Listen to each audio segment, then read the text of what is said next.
Hello दोस्तों, कैसे हैं आप लोग। हमारे तरफ एक कहावत बड़ा प्रचलन में रहता है और आपने भी सुना होगा कि दो चोर के दाढ़ी में तिनका। और ये तिनका वो पता चल ही जाता है, कैसे न कैसे ये हो ही जाता है। 17वीं संयुक्त प्रतियोगिता परीक्षा का जब से रिजल्ट आया है या जब से नोटिफिकेशन आया है, तब से आयोग अपनी तरफ से परेशान करने में लगा हुआ है, छात्र अपनी तरफ से परेशान होने में लगे हुए हैं। आयोग भर से छात्र, आयोग भर से टीचर, टीचर भर से आयोग, फिर ये सिलसिला चलते चला जा रहा है। कल आपको पता है 30 तारीख है और 30 तारीख को गर्दनीबाग में महाजुटान या महाआंदोलन को लेकर घोषणा किया गया है।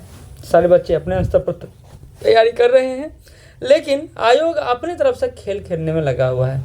पहली बात तो 13 तारीख और 4 जनवरी यानी 13 दिसंबर और 4 जनवरी के दोनों के एग्ज़ाम को कैसे एक साथ मिलाकर रिजल्ट निकाल दिया गया, ये पता ही नहीं चला।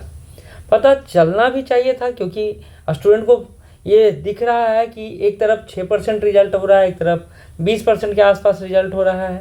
कौन सा तरीका, कौन सा विधि, क्या हुआ क्या नहीं हुआ, सारी बातें एक तरफ। लेकिन आयोग लगातार अपनी तरफ से प्रेस कॉन्फ्रेंस करता है, बच्चों को गलत साबित करने का प्रयास करता है, उन्हें नॉन सीरियस साबित करने का प्रयास करता है, और उसी आंदोलन से कुछ बच्चे हैं जो पास भी कर जाते हैं। दूसरी तरफ आयोग अपने ट्विटर हैंडल पर कुछ पोस्ट करता है और वो पोस्ट आपको देखना चाहिए। आप देख रहे होंगे, एकीकृत 17वीं संयुक्त प्रारंभिक प्रतियोगिता परीक्षा के परिणाम घोषित होने के बाद आयोग को ईमेल और सोशल मीडिया कमेंट्स के माध्यम से बड़ी संख्या में प्राप्त शुभकामनाएं और बधाई के कुछ सैंपल यहाँ पर दिखाई दे रहे हैं। और ये सैंपल आपको देखने के बाद लगेगा कि आयोग अपने पीठ थपथपाने में खुद ही लगा हुआ है। अपने मुँह मियाँ मिट्ठू वाला बात सुने होंगे, आप सुने होंगे ना। अपनी बड़ाई खुद करना, अपनी खुशामद खुद करना, यही काम आयोग करने में लगा हुआ है। क्या किया है तो कहता, मैं गौरव कुमार झा सहरसा बिहार का निवासी हूँ। माननीय अध्यक्ष महोदय को आभार प्रकट करते हुए पूरे देश की जनता को कहना चाहता हूँ कि अगर बीपीएससी में अनियमितता हुआ होता तो मुझ जैसे गरीब छात्र का रिजल्ट नहीं होता। कुछ लोग पिछले कई दिनों से बिहार और आयोग को बदनाम करने में लगे हैं। बीपीएससी लगा है, अभी तो सेंटेंस ही, बीपीएससी लाखों लोगों के सपना में है। कृपया इन्हें राजनीति से दूर रखें, आंदोलन करके बिहार को बदनाम न करें। Thank you so much BPSC. अब यहाँ पर तो खैर ये ठीक ही किया गया है आयोग की तरफ से, लेकिन ये जो ट्वीट किया गया है या स्नैप शॉट शेयर किया गया है, आखिर आयोग बताना क्या चाहता है, क्या कहना चाहता है? क्या वो ये दिखाना चाहता है कि ऐसे ऐसे ट्वीट कितने सारे आ रहे हैं? क्योंकि ये यहीं तक नहीं रुका है, नीचे चले जाइए 10 घंटा पहले, यानी 2 घंटा उसके पहले जो उन्होंने ट्वीट किया ऊपर, फिर देखिए क्या लिखा हुआ है, 23 जनवरी 2025। अब देखिए ये 23 जनवरी है, ये 25 जनवरी है, और ये मे भी आज का ही होगा, ये भी 23 जनवरी का है।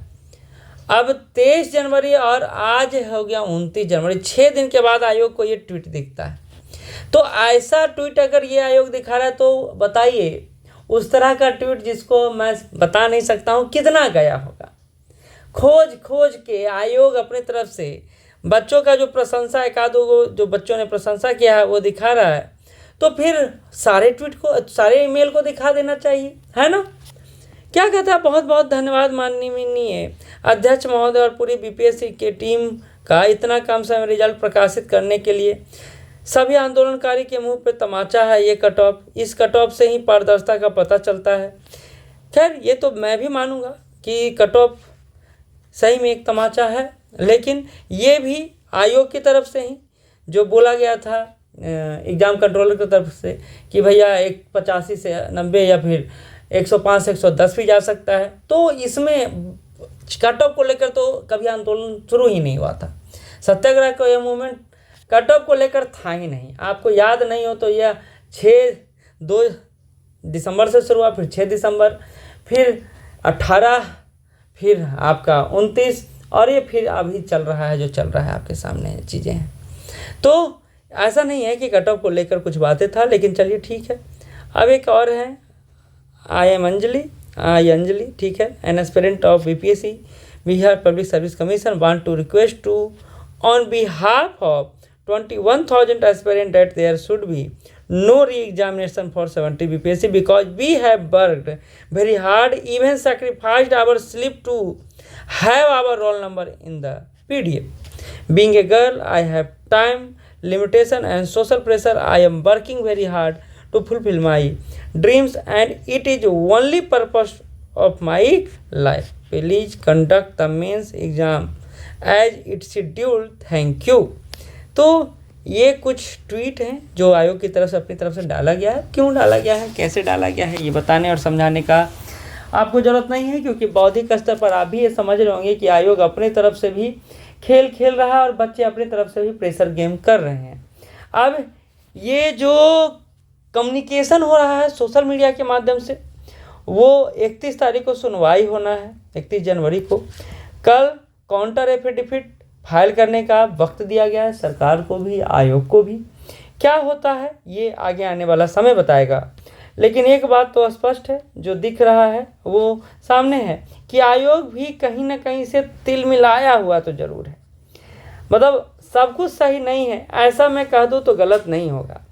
डर किस बात का है, तो डर बहुत बात का है कि आयोग ने, देखिए, एक तो आंसर की जारी किया आयोग।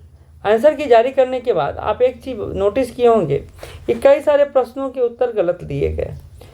फिर आयोग ने 4 प्रश्न डिलीट कर दिया, 4 जनवरी का डिलीट कर दिया, फिर रिजल्ट अनाउंस कर दिया। जो ऑब्जेक्शन किया गया था जिन प्रश्नों को लेकर, उस पर आयोग मौन है।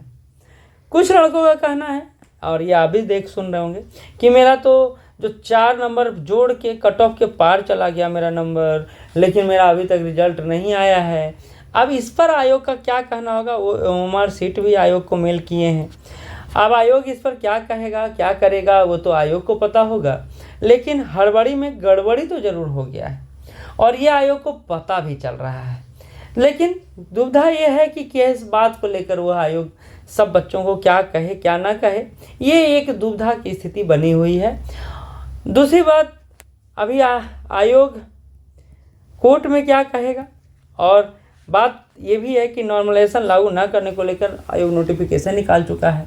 फिर 13 और 4 को कैसे कंबाइन किया गया, कैसे कॉमन कट ऑफ लाया गया है, इसको लेकर भी कोई पता नहीं चल रहा है। बात रहा को पेपर लीक का, तो उसको जो बात है, एविडेंस है, उसके आधार पर तो बेसलेस माना है कोर्ट ने। अब कई सारे आप रिट दायर किए जा रहे थे, केस हो रहे थे, तो उसको भी हाई कोर्ट ने बोला है कि हम 31 जनवरी को ही सुनवाई करेंगे। कल ही आपने देखा होगा एक कोर्ट केस को लेकर। तो सारी चीज़ें चल ही रही है और आगे सारा रास्ता ओपन है। अब कल महाआंदोलन का तैयारी है, छात्र अपनी तरफ से तैयार है और आयोग अपनी तरफ से लगातार शब्दों के बाण, ट्विटर का बाण, प्रेस कॉन्फ्रेंस का बाण चलाने में लगा हुआ है। अब आगे जीत किसका होता है वो समय बताएगा, लेकिन सलाम तो बनता है उन बच्चों को जो लगातार प्रयास कर रहे हैं। बाकी हम और आप साथ बने रहें, साथ चलते रहें। धन्यवाद।